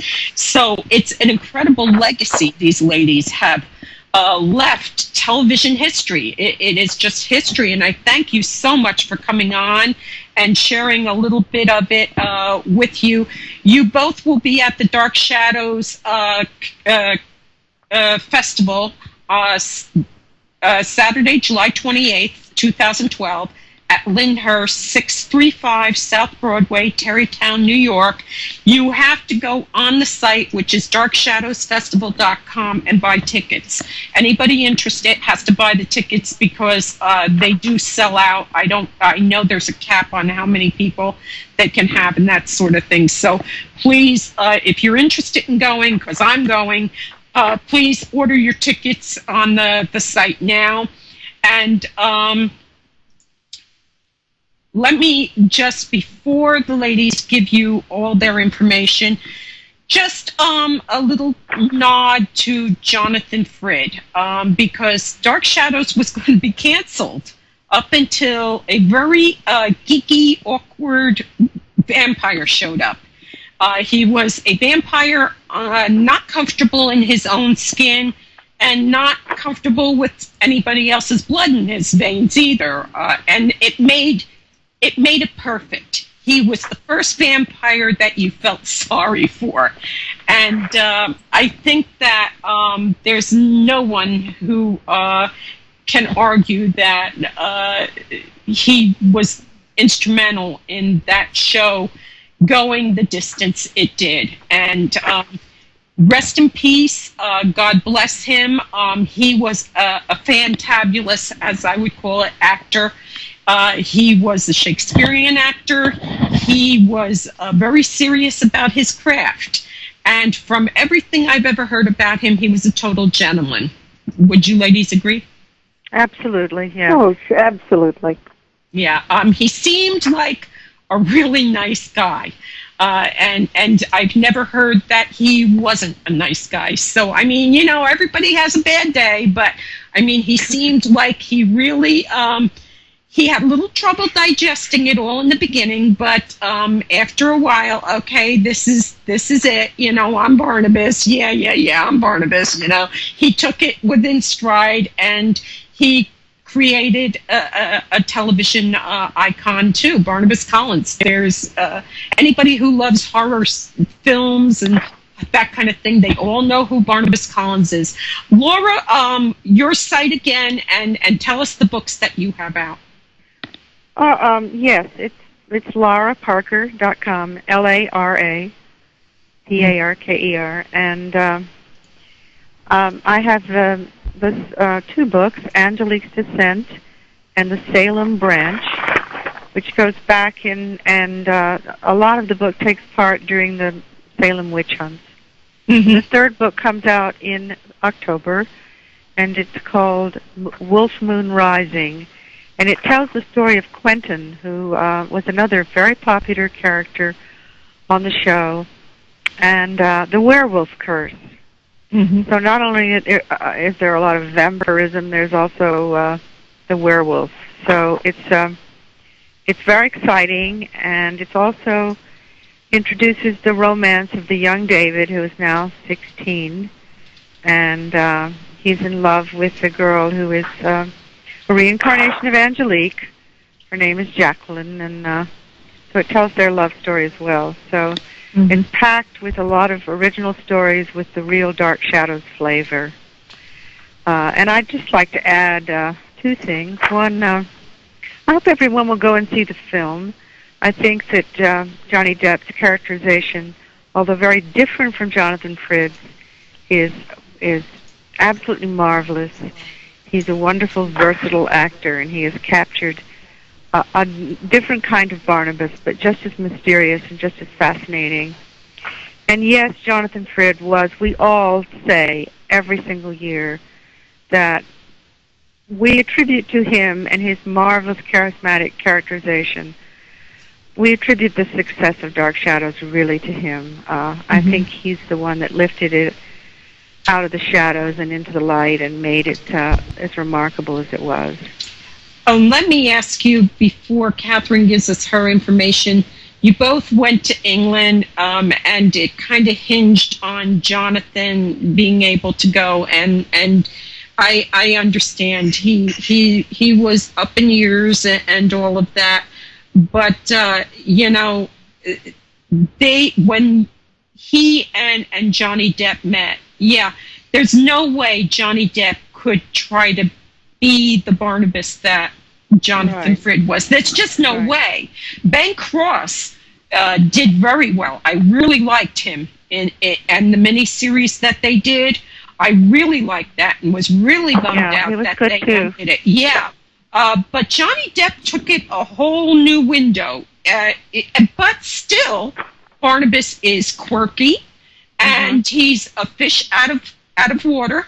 And now the timing, he's in 72 with lava lamps and asking a 15-year-old about dating tips and stuff. It was a good movie. It was way different, and I enjoyed it. But at first we were kind of like, wow, you know. But I think that's. But it's very entertaining. It's very entertaining, and it's also very, very beautiful. It is. I mean, Tim Burton has a painter's touch, and it's wonderful to see what he does with the lighting. I love the McDonald arcs. Yeah, right. That's hysterical. You know, he's looking at, and he's Mephistopheles.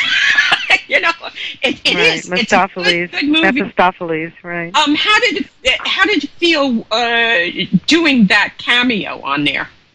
Oh, it was. Well, we were all very, very excited and thrilled to be there, and they treated us like movie stars. You know, they said many, many times, "You were our inspiration." And when Johnny Depp met Jonathan Frid, he gestured to these incredible sets, this huge stairway and hallway, and we were surrounded by this magnificence that only, great movie making can produce. And he just said, none of this would be here if it weren't for you. None of us would be here if it weren't for you. And very gracious. Jonathan kind of nodded and, in a sense, spiritually handed the torch of the older Barnabas to the younger Barnabas. But it was really a moving moment to see the two of them together. And Kathryn and David Selby and I were just overjoyed and very, very flattered that we were asked to participate in this film. And then I think it was a real nod, an homage to our show and to our work and to, the fact that we've kept the Dark Shadows flame alive all these years by showing up at the festivals and appearing and writing books and continuing to encourage the fans to, not let go of this legacy. Yeah, it seems like some of the people who love the old series are having a little trouble, embracing the new one. But I tried to make an analogy. When the first Star Trek movie came out, Star Trek, the motion picture, everybody was telling me, oh my goodness, it was so boring, it was so boring, it was so boring. And I said, but you have to understand, where have they been for 20 years? You can't just have Captain Kirk coming back out and he's still on the Enterprise. You can't do that, So I was kind of, I said I liked it. I wanted to know where he was. So maybe there's a new, what do you call it? And maybe there's a sequel in it for. Well, I think that the film was made by Johnny Depp and Tim Burton because they were fans. Right. Because they had all their lives wanting to do this. It was made with great affection. And I do not think it's boring. No, it's not. Whatever you said about the Star Trek movie, I think it's filled with wonderful goodies for the fans and things that they can delight in and savor.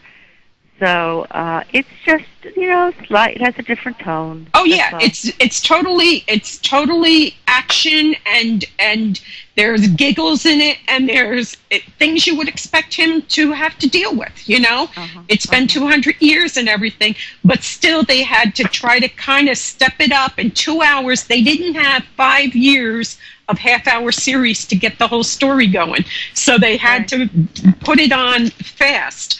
And Kathryn, please share with us where your books can be found and everything. My books can be found in fine bookstores everywhere, and also, I have a publishing company, Pomegranate Press, so I publish books about a lot of classic television and guidebooks and all sorts of things. So the best thing to do is to go on KathrynLeighScott.com or PomPress.com. And there's a catalog there, and you can order using PayPal. And I just want to say this again because it's been so upsetting to me. But it's safe to go to those sites. There is a sign that pops up that says, warning. But there's no virus there, and I'm just waiting for Google to take that warning down. But I think PayPal is a terrific boon. So go to the websites and just check out what's there. Very cool. And they're great books. And I'm going to go to the festival and I'm going to be buying books from both of you and getting them signed. And I can't wait. We're really excited to go. Like I said, this will be my first time going there. So I think there's still in all the Barnes and Nobles all over the country. There's still a Dark Shadows exhibit, a table, or a rack of some kind with all of our books. Okay. If I buy some and bring them there, would you sign them? Of course. Okay. I'm going to walk up. This broad's going to walk up with Kane and say Mo, and you're going to go, holy crap, that's her. Or you can get them there. Yeah, So either one. or we can buy them there. Yeah. I want to thank you both for coming on, and please tell Jim thank you for coming on. I understand he had a meeting. This was awesome, and you are part, like it or not, embracing it. I'm sure you do. You're part of television history. And I think there should be a Dark Shadows exhibit right next to the MASH one at the Smithsonian. Really, maybe there will be. Yeah, really, because, I mean, it was on and it's made such a huge impact, and they have the MASH exhibit there from the TV show. I think that, it's wonderful that the legacy is still going on, and I think it's wonderful that you were able to be in the new movie with Johnny Depp for a cameo. And God bless you both, and thank you so very much for coming on tonight. Okay, it's been a lot of fun. Thank you. Okay, all you have to do is hang up, and I'll email you with the link to the recordings when you're done, okay? Thank you so much. Thank you, Mo. Bye-bye. God bless. Bye. That was an extraordinary show. Again, Kathryn Leigh Scott has a site, and also Lara, Lara Parker, has a site. Very accomplished ladies, beautiful ladies, and television history. There is no doubt about it. I hope that you enjoyed the music. Evidently in the chat room, both Negative Trait and I are using the same name or something. It keeps signing me out, and whenever he writes, my name is on it. So that's kind of threw me off for a few minutes there. I was looking at that saying I didn't write anything, but anyway, I'm going to do a little bit of crazy but news if I can find it. And we do that, and I want to remind everybody that it's summer, and when children get hot and bored, they're going to be looking for ways to cool off. You can't turn your back on children. If you've got a pool in the backyard, you've got to make sure there's no way for that child to get in there when you're not looking, because as much as we want to think our children would never, ever go into a pool without us knowing, children are still children. And so please be careful with bodies of water, pools of water, with your children. Keep an eye on them. It's summertime, and we don't want to hear about anybody's child being hurt. They're going into moving rivers and streams thinking that they're going to play in them and that. So please, when the weather's hot, you've got to be mindful of children and water. Another thing is animals. Animals are being dumped at a record rate. This past week, a house in Bradley Beach, New Jersey, the woman moved out. She left 38 cats in there to starve to death. And Buddy, I can't think of his last name. He's the officer for Monmouth County SPCA.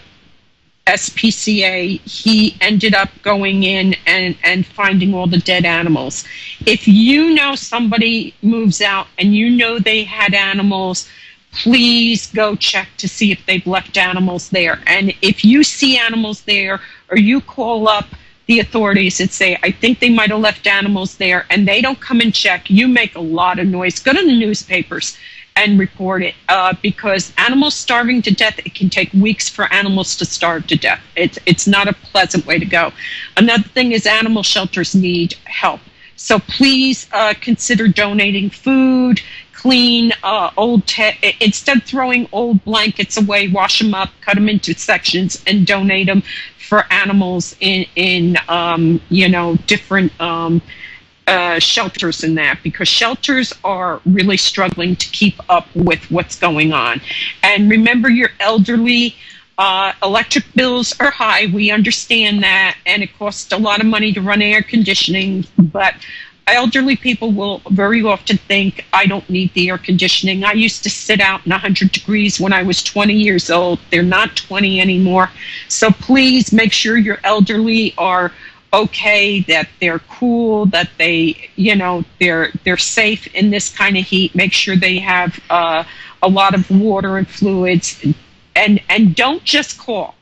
You've got to face them and ask them questions to make sure that they are lucid, that they understand what you're saying to them. Because with heat, they can get very tired very quickly, and they'll go through the motions on the phone and say, yeah, I'm fine, everything's fine, okay, goodbye, and you don't know what's going on.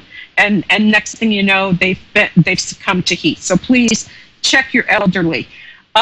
This is crazy but news. Deal traffic stops and nabs a man named God. Evidently, God was stopped and in Deal, New Jersey. The guy's name is God J. Davis. He's 33 years old of Asbury Park. And he was one of 3 men stopped during a motor vehicle stop. And all he had to do was actually tell them what his real name was. But he started lying. And the next thing you know, they found out that his name was God.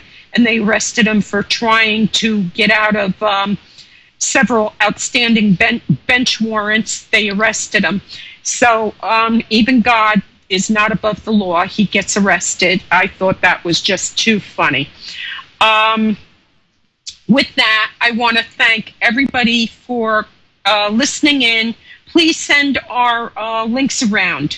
Let your friends know that we're here. We're here on every Tuesday live. And next week, we're going to have hoaxes on the internet. Internet hoaxes is going to be our topic. And the reason is I always get these things on the internet that says, don't pass this along. It's a virus. You'll lose everything. Or you'll get something about a missing person or something. And then when you go into one of these hoax sites, you find out that it's not true. It's a complete fabrication. So next week, we're going to do a show on hoaxes. So if any of you have a pet peeve with hoaxes, please feel free to get a hold of me at asylumsgate.com and send me your pet peeve for a hoax, because they can drive you nuts on Facebook and all. You get one a day, and it says, oh, a friend told me that their computer crashed. And then you find out it's a 5-year-old hoax that somebody did, and they just changed a few of the sentences, and it gets old. And it's one of my pet peeves. So next week we're going to be doing internet hoaxes, and what a pain in the can they are. And with that, I'm going to end the show. Thank you all for listening. Thank you to our guests tonight, Jim Pierson, Kathryn Leigh Scott, and Lara Parker. You can find them all. They all have, well, Jim doesn't have a site, but you can find him and get a hold of him through either of the ladies. And their books are on sale. Please thank our guests by buying their books. If you know somebody who likes to read, that's the way to thank our guests. Buy their books. These are beautiful books. I think you're all going to love them, and they're right up our alley. They're about, dark shadows. Thank you all. God bless you all, and good night. Somewhere over the rainbow, birds fly. Birds fly over the rainbow, while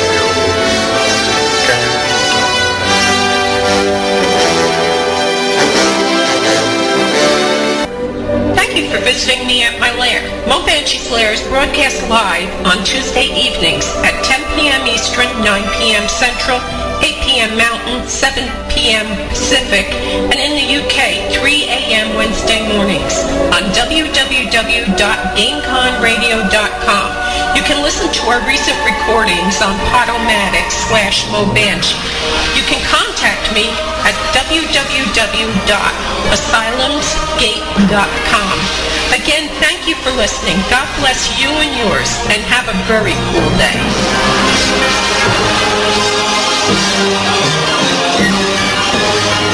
And so it's been a real transitional time, but he always knew that Dark Shadows would live on. He always kind of, kidded about it, and he enjoyed, all the infamy the show brought. I mean, he was proud that it lasted, and so many people enjoyed it. Yeah. he obviously knew that this could go further and further. I mean, it's a perfect story to be updated. It can go, because let's face it, the vampire can still be from 1700s, and you can go right on through history with this. Kathryn, did you at any time think to yourself, what the heck did I get myself into? No, never. This is my very first job out of school. And no, I was thrilled to have a job. And I also, you know, I had I think 2 or 3 screen tests for this, camera tests, and I also auditioned in Dan's office for Bob Costello and Leela Swift, the director, and Dan, over a period of a couple of months. So obviously I didn't know, you know, what the show would turn into, but I was thrilled to be working, and I was also incredibly lucky, because all of those things that one learns in drama school about, you know, Shakespeare, Restoration, comedy, and everything, I was able to put to use immediately when Dark Shadows started traveling through the centuries. So, no, I was thrilled. Laura, let me ask you, did you sit there and at some point think, oh, brother, you know, what did I get myself into? Or was this like a joyride? Well, very much like Kathryn. It was my first professional job. I'd worked in summer stock, and I'd worked in university theater, and I'd worked in the theater at the University of Iowa, where I went to graduate school. But I'd never made more than $50 a week in summer stock. And I went to New York on a whim. I was only planning to stay a couple of weeks, because I had met an agent, and he had said, why don't you come to New York and we'll see if we can get you some work. I didn't really expect very much, and I got the part on Dark Shadows the first week I was there. So like Kathryn, I was, I couldn't believe my good fortune. I was thrilled and ready to work. Ready to learn how to do it. It's not easy when you've had the luxury of rehearsing plays for months and developing characters for months. And because what we did is we had 4 rehearsals in the morning, and then we went down on the set and blocked the show for the cameras, and then had a run through. If we were lucky, we had a dress rehearsal, and then we went on the air, and we were not directly on the air. Scott, Lara Parker, and Jim Pierson. Welcome to my lair, guys. Hi. How are you? Very cool. Hi, Mo. Good to talk to you again. Yes, it was wonderful last week. I really enjoyed it. I love it when guests talk, because sometimes it's really tough to get a guest to talk, and I love it. And you were so easy to work with, and I know we're just going to have a good time tonight. You guys, Jim, you're a representative for Dan Curtis Productions, right?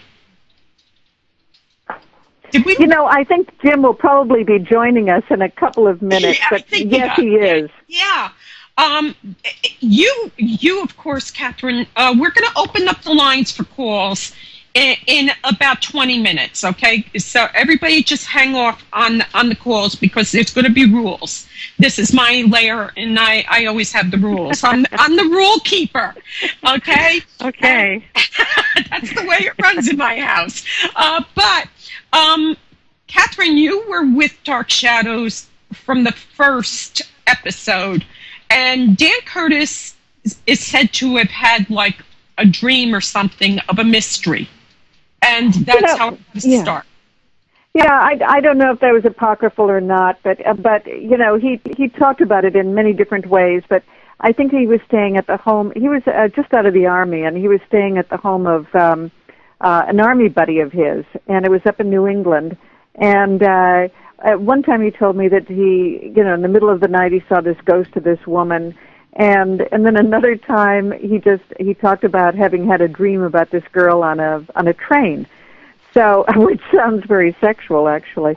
I know, but I know, but I would that was, I think, the genesis of, you know, the whole Victoria Winters story. And also the whole idea of Jane. We used all the classics, and the whole idea of Jane Eyre.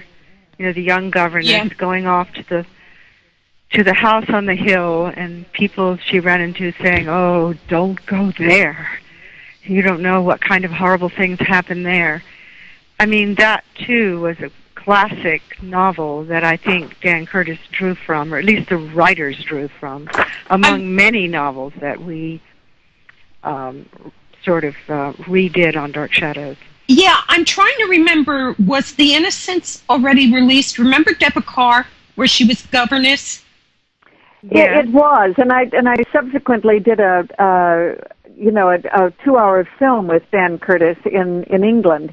And I played Miss Jessup in that with Lynn Redgrave and a bunch of wonderful English actors, Meg Jenkins and so on, doing that. By the way, Mo, if I could just jump in with, Art Wallace was really the creator of Dark Shadows, and he...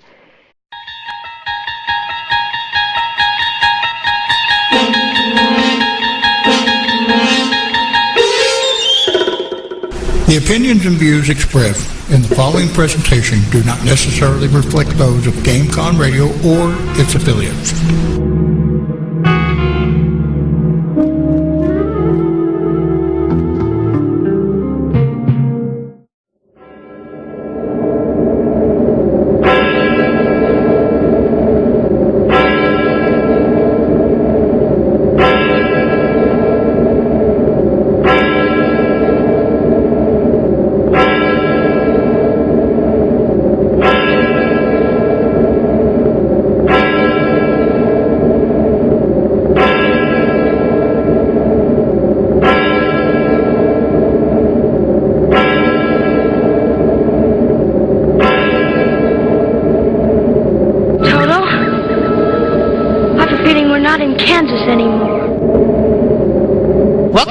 Banshee's Lair, Visionary Talk Radio on GameConRadio.com. We rock your world. Welcome to Mo Banshee's Lair, Visionary Talk Radio on GameConRadio.com. We have an awesome show tonight lined up, and I'm going to bring the guests on first, and then we're going to do the Crazy But News towards the end of the show, because one of our guests might have to leave early. He's got a appointment at 9:00 my time. Our guest tonight is these people are part of television history. There's no other way to put around it. And I am over the moon to have them. I want to welcome everybody in the chat room, everyone listening on players and the magic world of internet and radio that I don't understand anything about. But welcome everybody, and thank you for listening in. Our shows are recorded, so I will be putting it up on a podcast so you guys can download the show and save it when it's done. I usually post it on Facebook and my site and everything. I want to let everybody know GameCon Radio has some awesome shows, so if you're just browsing the internet, you're looking for music to listen to or some really cool shows, please, by all means, check out www.gameconradio.com. We have classic music. And then Saturday nights, one of my favorite shows, Dr. Lester has Old Time Radio, and we're talking like the Shadow Knows and the Green Room and all kinds of, the old mystery shows where Vincent Price and all of them did all those mysteries, and Alfred Hitchcock, and they were wonderful. But we have so many very cool shows, and check out our schedule page on GameCon Radio. And if anybody's ever looking for me, they can find me at my site, and that's asylumsgate.com. And without further ado, I would like to welcome our guest tonight, Kathryn Leigh. He wrote what is called a Bible, and it really was, as Lara says, very much a Jane Eyre sort of a story about a governess going to a remote place and not quite knowing why she had been summoned. So that was certainly in there. But it's really interesting. I published a copy of Art Wallace's, Shadows on the Wall, which was the original name for the show, and And it's really interesting because it covers only about the first 4 months of the show. And once Jonathan Frid came on as Barnabas, and even before that, Dan had already diverged. It was Art Wallace who wrote the first couple of scripts that we did when the show started. Okay, I just want to, we really do want to extend our prayers for Marie Wallace, who was supposed to be here tonight, but her brother took ill yesterday morning, and it's sounding like it's very serious. And so I really, really hope that God will send angels and that everything will be okay for her because, family is everything. It is for me anyway. And our prayers are with her and her beloved right now, so God bless her. Her husband, I believe, was Art Wallace. Marie? No. No. Well, hi. No. You know what? Hi, it's Jim Pierson. Sorry for my disconnect here. And I spoke to Marie Wallace today, and she sent her regrets. But her brother is not well, and she just isn't able to join us tonight. But Marie Wallace is actually not related to Art Wallace. Art was a writer, going back to the golden days of television, live television, and he had written a Goodyear Playhouse in 1957, a Goodyear theater called The House, and he used part of that premise as the template for the framework of the original Dark Shadows story about a reclusive widow, in this mansion up on the hill with a teenage daughter, and then a seafaring kind of a crooked guy who came back to blackmail her, and some of the things that were integrated in the Dark Shadows. Once Dan Curtis came up with adapting the whole Gothic formula for daytime television with Jane Eyre and then that sort of thing. Mm-hmm. Laura, you got in this after Jonathan Frid was brought in, right? Yes, he was the vampire, and the show took off. And the demographic of stay-at-home housewives fell in love with his character. Instead of playing the vampire like a monster or some crude, slathering bloodsucker, he chose to play him racked with guilt over his thirst for blood, and vulnerable and conflicted and reluctant. And here's this 18 elegant, sophisticated man wandering around Collinwood and being desperate over the fact that he has to go out and what happened is that housewives fell in love with him, and the mail started pouring in, and housewives would send pictures of themselves, of their neck and other parts of their bodies, and saying, "Please bite me, please bite me." And so he became so popular, and the show began to do so well that they decided to go back in time to his beginnings and tell the story of how he became a vampire. And that's when my character was introduced. I love that part where you did the what do you call it, the first tryout, whatever they call audition. And he kind of leaned over and says, "You do realize you're a witch, right?" That's right. I auditioned with him, and he whispered to me, "The part is that of a witch." And so I stopped looking innocent and started looking mean, and stared into the camera with a vicious look, and that was, I guess, how. It's an amazing storyline. Which has, I got to tell you, I went to Disney World, okay, and they have the pop culture.